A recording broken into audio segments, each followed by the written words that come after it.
नमस्कार। ग्राम पंचायत चुनाव में आप सबका बहुत बहुत स्वागत है। आज की वीडियो में मैं बात करूंगा कि यूपी में और बिहार में जहां तक मुझे लगता है कि जिन जिन प्रदेश में नरेगा वाली योजना चल रही है उन सभी प्रदेशों में ग्राम प्रधान, सेक्रेटरी और नरेगा का लाभ लेने वाले लाभार्थी सरकार के पैसे का बहुत अधिक मात्रा में दुरुपयोग कर रहे हैं। अब ये किस तरह से करते हैं, इसके पीछे का बैकग्राउंड क्या है, इसके पीछे किसका किसका हाथ होता है, वो चीज़ें मैं आपको बताने वाला हूँ। फैक्ट बातें बताऊँगा और 100% सही बताऊँगा।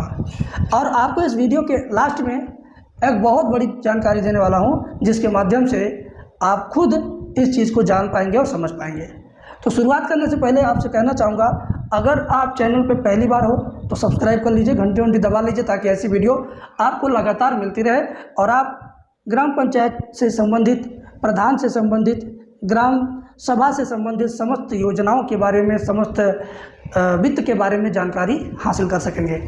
देखिए, 100 की सीधी बात है कि लोग चुनाव लड़ते हैं प्रधान बनने के लिए, मुखिया बनने के लिए, सरपंच बनने के लिए, तो उनका 2 उद्देश्य होता है।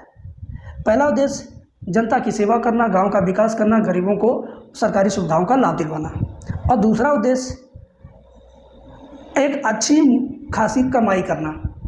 तो इन दोनों उद्देश्यों में से 95% यानी 95% सरपंच, प्रधान, मुखिया, 95% लोग पहले उद्देश्य को किनारे सरका देते हैं और केवल दूसरे उद्देश्य पर यानी अधिक से अधिक मोटी कमाई करने वाला उद्देश्य की पूर्ति करने में लीन हो जाते हैं।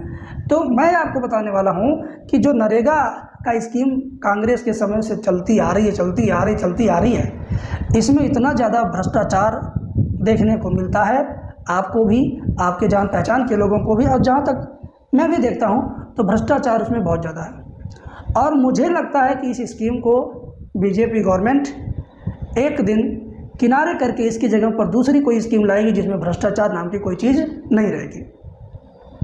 खैर, ये बातें तो किनारे करते हैं, मेन टॉपिक पे आते हैं कि देखिए, जब कोई व्यक्ति प्रधान होता है, अभी मैं केवल प्रधान की बात कर रहा हूँ, प्रधान के विपक्ष वाले व्यक्ति की बात भी करूँगा, केवल प्रधान की बात कर रहा हूँ। जब कोई व्यक्ति प्रधान होता है चुनाव जीतने के बाद, तो वो क्या करता है, वह एक आइडिया लगाता है कि उसको कितने लोगों ने वोट किया, फिर उसमें से कितने ऐसे लोग हैं जो गरीब हैं, जो मजदूरी करने लायक हैं और जो उनकी जी हाजिरी करने लायक हैं, जो उनके कहने पर किसी भी सादे कागज़ पर सिग्नेचर करने के लिए तैयार हैं।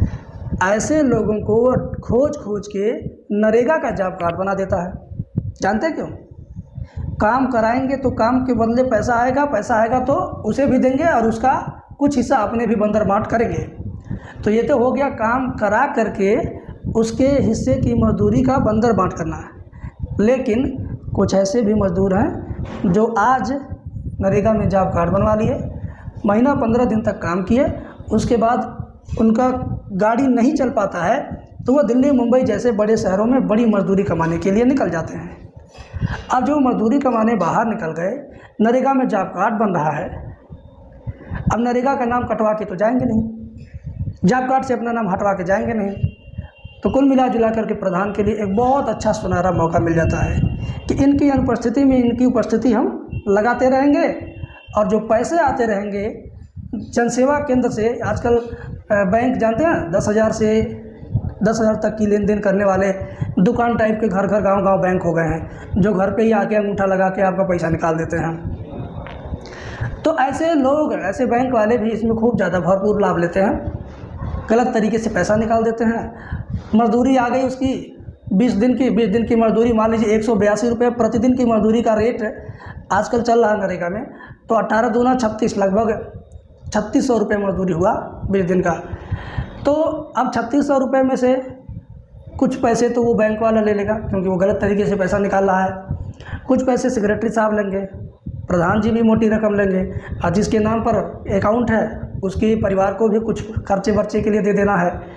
और दूसरी बात कि जो उस गांव का BLO है, जो प्रधान के साथ एक झोला, एक बैग लेकर के हमेशा उसके इर्द गिर्द चुंबक की तरह चपकता रहता है, वो भी उसमें कभी कभी चाय पानी का खर्चा निकालता है। तो ऐसे लोग कम नहीं हैं। ऐसे लाभार्थी जो प्रधानी चुनाव जीतने के बाद प्रधान जी के दरवाजे पर भीड़ लगाया करते थे, जॉब कार्ड बन गया, 10 दिन 20 दिन मजदूरी किए, परिवार उससे नहीं चल पाया तो निकल लिए लंबी मजदूरी के लिए, तो नाम कटवा के जाएंगे नहीं, फ़ायदा तो मिलना ही मिलना किसी न किसी को। तो ऐसे एक लोग नहीं हैं। नरेगा में जितने भी जॉब कार्ड बने हैं उसमें से ऐसे वाले जो मजदूर मिलेंगे आपको लगभग 60% 50% मिलेंगे। और हर गांव में जॉब कार्ड बनवाए हुए लोगों की संख्या कम नहीं है। मान लीजिए एक एग्जाम्पल के तौर पर किसी ग्राम सभा में 2000 मतदाता हैं। अब 2000 मतदाता में से लगभग अगर SC ST भी उस गांव में हैं तो लगभग 400 350 500 तक लोगों की संख्या हो जाती है नरेगा में जॉब करने वाले लोगों की। यानी जॉब कार्ड बनवाए लोगों की संख्या लगभग 300 से 500 के बीच होती है अगर 2000 वोटरों की ग्राम सभा है तो। अब ज़रा सोच लो, आधे लोग अगर इस टाइप के हैं आपके गांव में तो कितना पैसा गलत जगह जा रहा है, कितने पैसे का बंदरबाट हो रहा है, कितने पैसे का दुरुपयोग हो रहा है, आपको अंदाज़ा नहीं होगा। क्योंकि आपने कभी इसकी लिस्ट नहीं देखा, कभी आपने इसकी सूची नहीं देखा, या कभी आपने पता नहीं लगाया कि कितने लोगों का जॉब कार्ड बना है। और आप अपने गांव के, मान लीजिए आपकी ग्राम सभा में छोटे मोटे कुल मिला के 3-4 टोले मोहल्ले हैं, तो आप अपने गांव के हैं, गांव में रहते हैं, तो अपने गांव का तो जानेंगे ही जानेंगे कि कौन गरीब है, कौन अमीर है, कौन मजदूर टाइप का है, कौन नरेगा का मजदूर है। अगल बगल के टोलों का भी आप जानेंगे, लेकिन कितना जानेंगे? 10, 20, 25, 50 इतने लोग का नाम जानेंगे। लेकिन जब आप नरेगा में जॉब करने वाले लोगों की सूची RTI के द्वारा मंगाएंगे या जिले स्तर से मंगाएंगे या मुझसे मंगा लेंगे, तब आपको पता चलेगा कि यार आपके गांव में तो नरेगा में जॉब करने वाले लोगों की एकदम भरमार है। उसमें से उनका भी नाम है जो आपके बगल में रहते हैं, जो आपके साथ सुबह शाम चाय की चुस्की लेते हैं, हो सकता है उनका भी नाम नरेगा की जॉब कार्ड वाली लिस्ट में हो।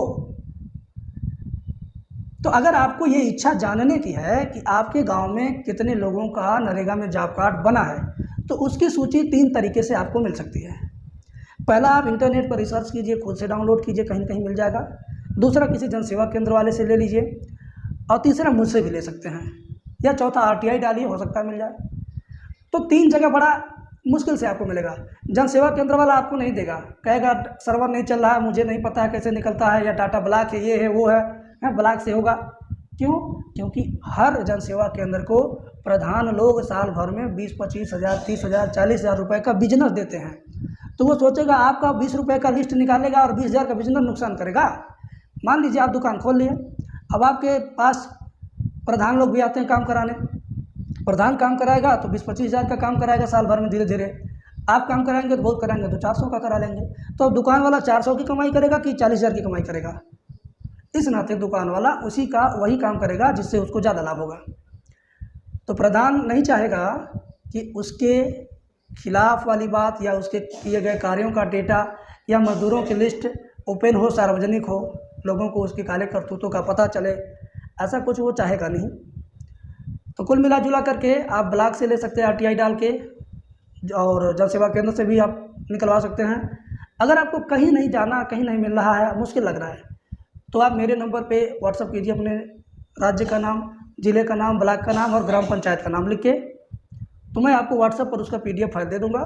आप PDF में उसको देख लीजिएगा, अच्छा है किसी दुकान पर जाके 5 रुपया दे के 10 रुपया दे के प्रिंट निकलवा लीजिएगा, ठीक है। तो मैं जानकारी देने के साथ साथ आपको उसका प्रमाण भी दे देता हूँ, ताकि लोगों को उसका लाभ मिलता रहे, लोग जागरूक होते रहें, नरेगा में होने वाली धांधली को रोकने के लिए आवाज़ उठा सकें। कोई प्रधान सरकार द्वारा जो गांव के लोगों को, गरीबों को, मजदूरों को जो पैसा मिलना है, गरीबों मजदूरों को मिले। ऐसे लोग उसका बंदरबाट क्यों करेंगे? क्या अधिकार है लोगों का दूसरे का पैसा लेने का, दूसरे का हक छीनने का? तो बहुत सारे समाज सेवी लोग हमसे जुड़े, हमसे डेटा लिए, निकलवाए और अच्छे अच्छे प्रधानों को टाइट किए, और उस गांव में अब 80% व्यवस्था सही हो चुकी है। और अगर आपके गांव में भी अगर लूट खसूट जैसी कोई सूचना है तो आप ज़रूर जागरूक होइए और राम राज्य को स्थापित करने में योगदान कीजिए। थैंक यू, मिलते हैं अगली वीडियो में।